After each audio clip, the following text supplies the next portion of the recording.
Good morning विद्यार्थी मित्रों।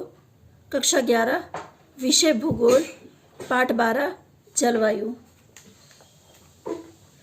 पृथ्वी के गोले पर नजर घुमाएं तो हमें उसकी सतह पर भूमि स्वरूप की अपेक्षा जल राशि प्रदेश अधिक देखने को मिलते हैं।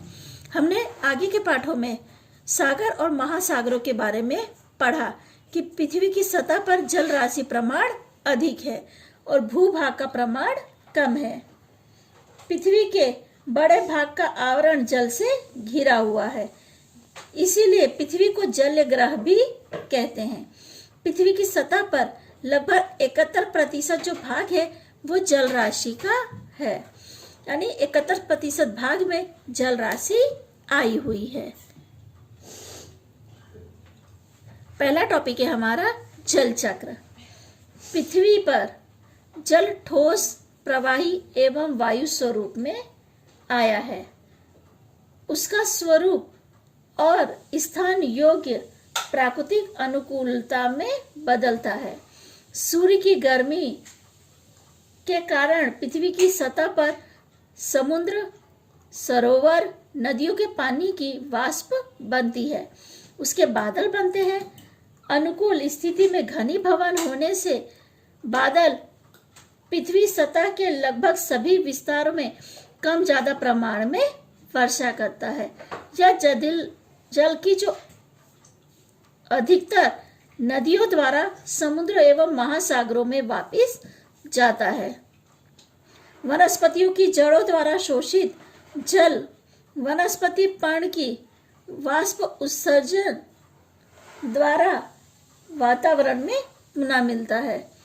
समुद्र यह जल वर्षा के रूप में विविध भागों में वितरित होकर बाकी जल को समुद्र में पुनः जाने की निरंतर चलने वाली इस प्रक्रिया को जल चक्र कहते हैं।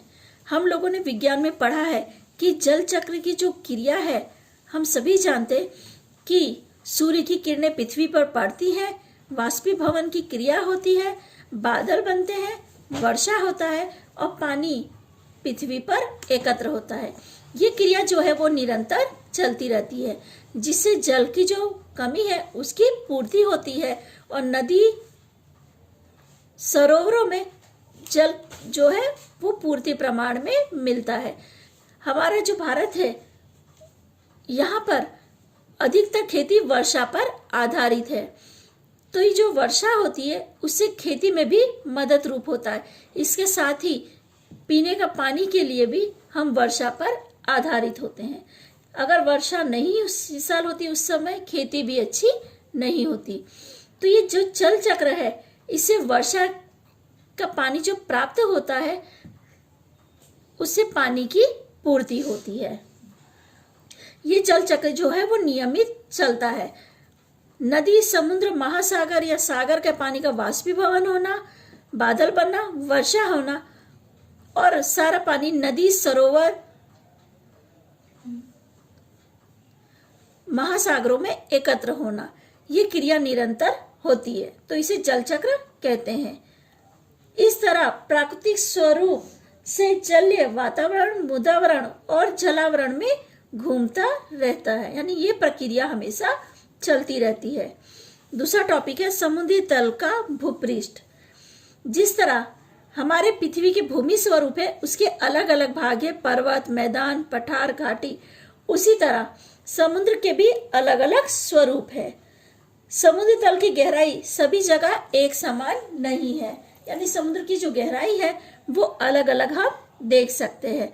हम जैसे किनारे पर हैं तो किनारे पर देखिए समुद्र तल ज्यादा गहरा नहीं होता है, पर जैसे जैसे बीच में जाते हैं गहराई बढ़ती जाती है, यानी समुद्र तल की गहराई हर एक समान नहीं है, अलग अलग देखने को मिलती है। वैसे ही समुद्र तल की जो भूपृष्ठ से संदर्भ में भी अनेक प्रकार के भूमि स्वरूप हैं। इन भूमि स्वरूपों को 4 मुख्य भागों में बांटा गया है।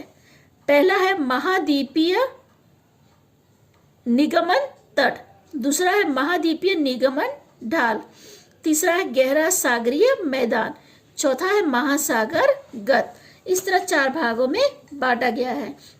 मैंने आपको ऊपर ही बताया कि जैसे हमारे पृथ्वी के अलग अलग भूमि स्वरूप है, पर्वत, मैदान, पठार, घाटी, उस तरह समुद्र के भी अलग अलग स्वरूप देखने मिलते हैं।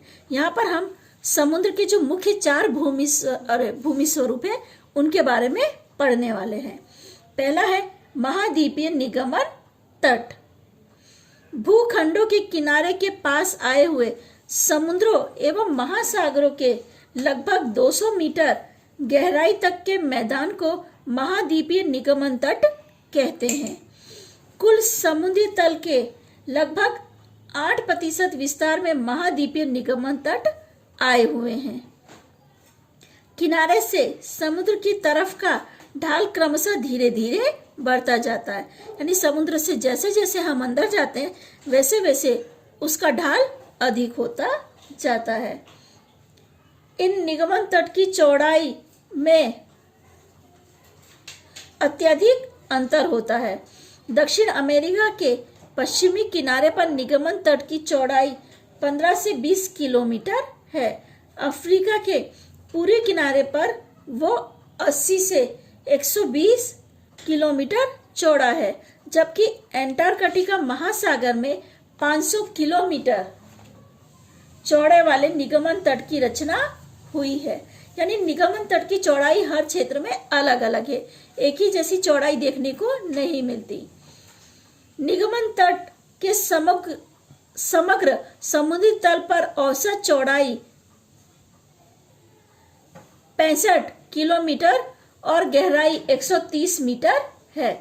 निगमन तट समुद्र किनारे से शुरू होकर महाद्वीपीय निगमन ढाल पर पूरा होता है।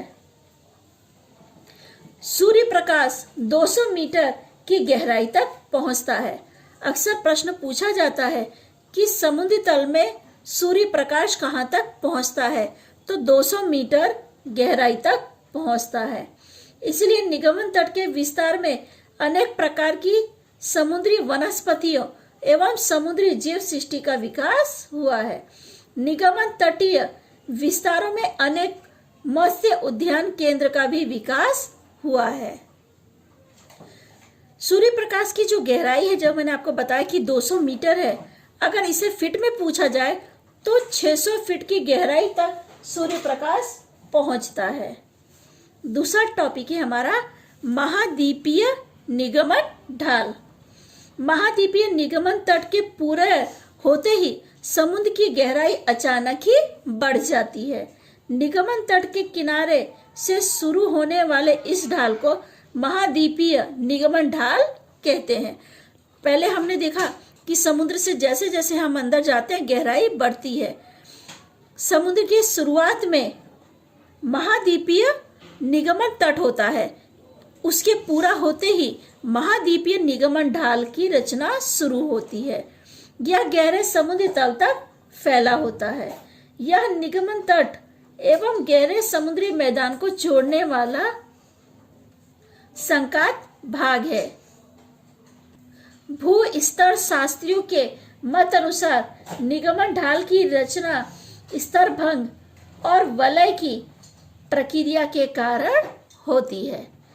ठीक है विद्यार्थी मित्रों, यहाँ पे हमने 2 टॉपिक की चर्चा की, महाद्वीपीय निगमन तट और महाद्वीपीय निगमन ढाल।